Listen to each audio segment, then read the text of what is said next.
Now, I usually find that when I pray, prayer changes things in two directions. The first thing is that prayer changes things around me. Write that down. Prayer changes things around me.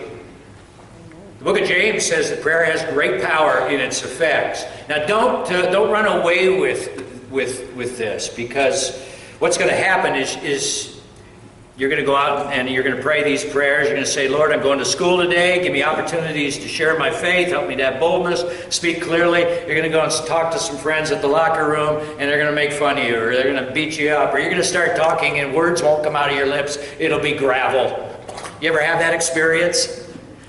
You know, when I often am in a spiritual conversation with someone, you know what it is? I usually think of the right words to say the next morning while I'm shaving. You ever had that experience?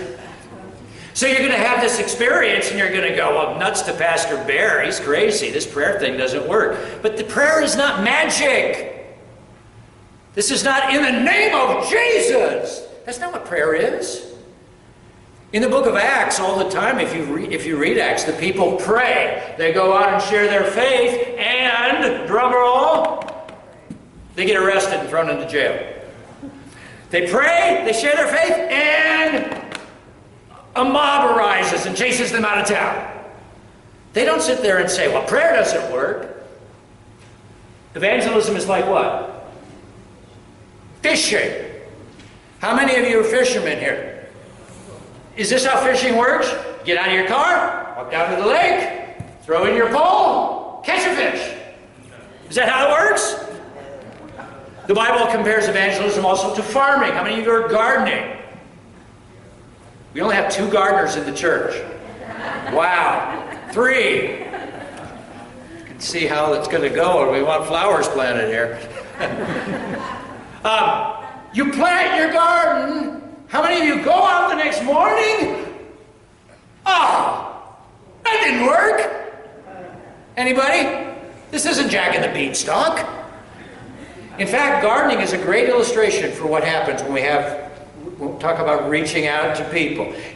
There are things to do with your garden even before you plant a seed. Do you know that? What do you have to do before you even plant a seed? You got to get in the dirt. You got to break it up and till it up.